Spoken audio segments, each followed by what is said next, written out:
या प्रश्नाचं उत्तर असं देऊ शकत नाहीत. अजित पवारांकडे अनेक प्रश्न. ठीक आहे ज्ञानेश, आपल्यासोबत ज्ञानेश तुम्हाला एक सेकंड थांबवेल. ज्ञानेश एक सेकंड तुम्हाला थांबवेल. सुषमा अंधारे आपल्यासोबत आहेत, शिवसेना उद्धव बाळासाहेब ठाकरे पक्षाच्या प्रवक्त्या.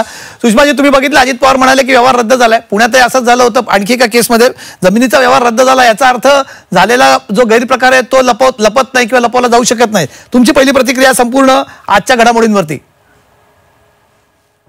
जैन बोर्डिंगचा जो व्यवहार झाला होता त्या व्यवहारामध्ये आणि या व्यवहारामध्ये बरंचसं साम्य आहे. मात्र दोन व्यवहारांना दिलेला न्याय मात्र प्रचंड वेगळा आहे. जैन बोर्डिंगचा जो व्यवहार झाला होता त्या व्यवहारामध्ये देवेंद्र फडणवीस 3 दिवस कुठल्याही गोष्टीवर बोलायला तयारच नव्हते. अजित पवारांच्या व्यवहारामध्ये मात्र फार ते तावातावाने पुढे आले आणि लगेचच चौकशीचे आदेश दिले. जैन बोर्डिंगच्या व्यवहारामध्ये एकाही अधिकाऱ्यावर गुन्हा दाखल झाला नाही आणि गुन्हा दाखल व्हावा असा कुणी आग्रही धरला नाही. आता या प्रकारामध्ये मात्र दुय्यम निबंधक आणि तहसीलदार यांच्यावर गुन्हा दाखल झालेला आहे. जैन बोर्डिंगच्या व्यवहारामध्ये खरं तर मुरलीधर मोहोळांचा राजीनामा जोरदार पद्धतीने सगळ्यांनी मागणं अपेक्षित होतं आणि त्यांनी तो राजीनामा द्यायला हवा होता. पण मुरलीधर मोहोळांचा ना कुणी राजीनामा मागितला, ना मुरलीधर मोहोळांनी राजीनामा दिला, ना त्या राजीनाम्याच्या बद्दल देवेंद्र फडणवीसांनी काही बोललं. ऐन निवडणुकीच्या तुम्हाला एक सेकंड थोडं तुम्हाला थांबतो फक्त, कारण आम्ही बातमी पहिल्यांदा लावली ना ती शेवटपर्यंत लावून धरली म्हणून कदाचित असेल असं. नाही, ते तुम्ही बातमी लावून धरली ही चांगली गोष्ट आहे. मात्र मी या बातमीच्या संदर्भाने आज दिवसभरातल्या घडामोडींचा जेव्हा विचार करते तेव्हा मला ही गोष्ट प्रकर्षाने जाणवते की मुरलीधर मोहोळला एक वेगळा न्याय आणि पार्थ पवारला दुसरा न्याय असं का केलं गेलं असेल. कदाचित मुरलीधर मोहोळ सत्तेतले होते म्हणून मुरलीधर मोहोळच्या बाबत राजीनामा किंवा मुरलीधर मोहोळच्या प्रकरणाच्या मध्ये कुठल्याही धर्मादाय आयुक्तावर गुन्हा दाखल झाला नाही हे विशेष उल्लेखनीय आहे. त्याच्यातल्या ना कुठल्याही प्रकरणावर आणि नुसता व्यवहार रद्द झाला म्हटलं की भाजपवाल्यांनी असं ठरवून घेतलं की जसं काही मुरलीधर मोहोळला लगेच क्लीन चिट दिलेली आहे. कमलेशजी, हा विचार करण्याची गरज आहे. जर मुरलीधर मोहोळला भाजपा तिथे क्लीन चिट देऊ शकते, देवेंद्र फडणवीस 3 दिवस मौन बाळगू शकतात, तर ते देवेंद्र फडणवीस आता तावातावाने पुढे आले होते.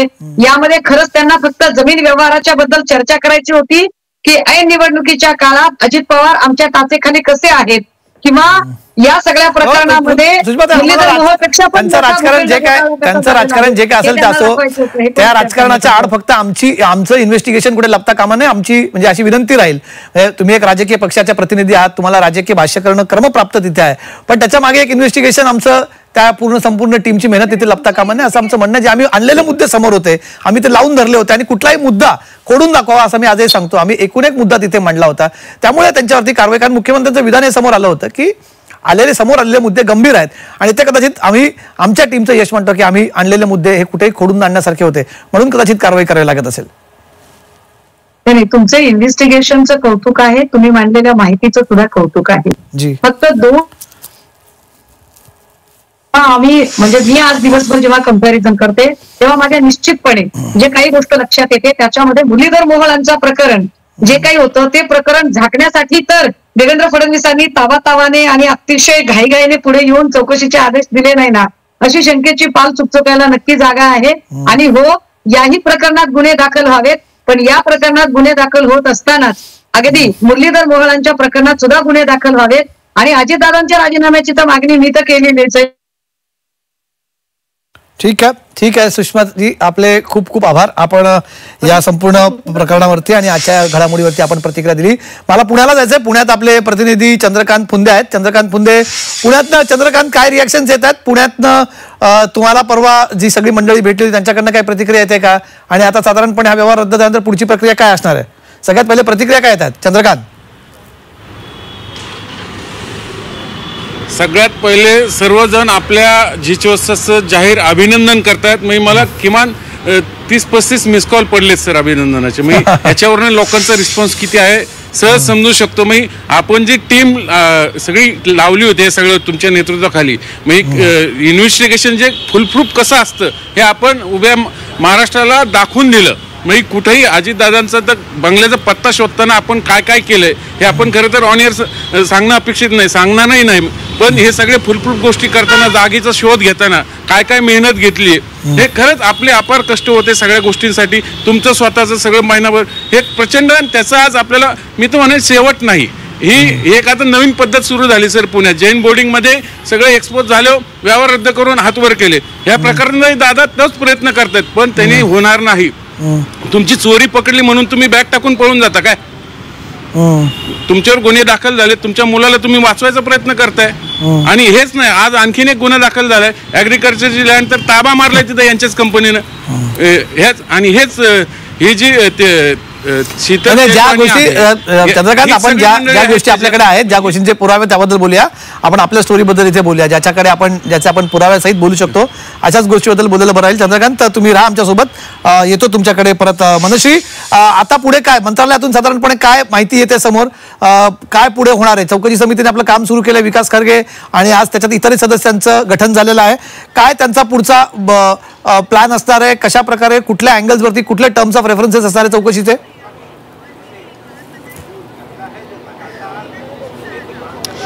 महसूल विभागाच्या अंतर्गत जी चौकशी समिती नेमली गेलेली आहे, या चौकशी समितीसमोर आता सगळ्यात महत्त्वाचा जो प्रश्न वारंवार उपस्थित केला जातोय की जर खुद्द अजित पवारांनी जे पत्रकार परिषदेत सांगितलेलं आहे की एकही रुपयाची देवाणघेवाण झालेली नाहीये, एकही रुपयाचा व्यवहार झालेला नाहीये, जर व्यवहारच झाला नाही तर अशा प्रकारचं डील कसं काय झालं, हे ॲग्रीमेंट कसं काय झालं आणि त्याचे कागद कसे उपलब्ध झाले. त्याच्यामुळे ह्या ज्या सह्या आपण दाखवतो आहोत कालपासून पार्थ पवार आणि दिग्विजय पाटलांच्या, या काही हवेत केलेल्या सह्या आहेत का, की मग जसं आपले सहकारी ज्ञानेश म्हणाले की 1800 कोटी रुपये तर बुडवले, मात्र वरती जो 300 कोटीचा व्यवहार केवळ कागदोपत्री दाखवलेला आहे तो सुद्धा बुडवलेले पैसे आहेत. त्याच्यामुळे या सगळ्या प्रश्नांची उत्तरं कदाचित समिती शोधून काढू शकेल. आणि अर्थातच जसं आपण एक चर्चा करतो आहोत की पुण्यामध्ये जी एक स्टाईल झाली आहे, जसं आता आपल्याला चंद्रकांत फुंदेंनी सांगितलं की जैन बोर्डिंगचा विषय निघाला, डील कॅन्सल केलं, विषय संपला, तसं ह्या बाबतीत आता होऊन चालणार नाही. कारण तसं जर झालं तर तो अतिशय वाईट पायंडा पडेल. इथे तर आपल्याला ॲग्रीमेंटचे पेपर दिसत आहेत, मात्र प्रत्यक्ष व्यवहार झालायत का, त्याचे बँक डिटेल्स काय आहेत, कुठल्या अकाउंटवरती पैसे ट्रान्सफर झालेले आहेत, ते कुठून आलेले आहेत, या सगळ्याची चाचपणी आता या समितीला करावी लागणार आहे. आणि अर्थातच मुख्यमंत्र्यांनी ज्या भाषेत सांगितलेलं होतं काल प्रतिक्रिया की हे प्रकरण अतिशय गंभीर आहे, तातडीनं याच्यावरती पावलं उचलली गेली, याची चौकशी लावली गेली. इतकंच नाही, गुन्हे दाखल व्हायला सुरुवात झाली आणि तातडीनं आजच त्याची चौकशी समिती सुद्धा बसली. अर्थातच एक नॉर्मल आपण बघतो की फाईल्स ओपन होतात, त्याच्यानंतर चौकशी समित्या लागतात, वर्षानुवर्ष त्याची चौकशी चालते, त्यातनं हजार पळवाटा शोधल्या जातात आणि त्याच्यानंतर फाईल आपोआपच क्लोज होते आणि त्याच्यानंतर क्लीन चिट कुठल्या तरी निवडणुकीच्या पार्श्वभूमीवर दिली जाते. मात्र या प्रकरणात तसं होऊन चालणार नाहीये. कारण सगळ्यात महत्वाचं की महारवतनाची ही जमीन आहे, अनेकांना असा काही व्यवहार होतोय आपल्या मालकीच्या जमिनीवरती याच्या सुतरामही कल्पना नव्हती. त्याच्यामुळे अगदी सरकारी जमीन चे व्यवहार अशा प्रकारे होत असतात. पुन्हा थांबवेन तुला मनशी एक सेकंद तुला थांबवेल. आपल्यासोबत राज्याचे माजी अर्थमंत्री आणि भाजपचे वरिष्ठ नेते सुधीर मुनगंटीवार आपल्यासोबत जोडले. सुधीर भाऊ, तुमची पहिली प्रतिक्रिया काय या विषयावरती? अजित पवार म्हणतात की व्यवहार रद्द झालाय, तुम्ही अर्थ खात्याचा कारभार बघितलाय, तुम्ही एक वरिष्ठ मंत्री आणि तुम्हाला सगळा प्रशासकीय अनुभव आहे, हा व्यवहार रद्द केल्याने फक्त हे सगळं प्रकरण थांबू शकतं, संपू शकतं? नाही, व्यवहार रद्द केल्याने प्रकरण थांबत नसतं. कारण प्रकरणामध्ये सर्वात मोठी एक अडचण आहे ज्यावर माननीय मुख्यमंत्री देवेंद्रजींनी अतिशय स्पष्टपणे भाष्य केलं की इतकं मोठं षडयंत्र होऊ कसं शकतं.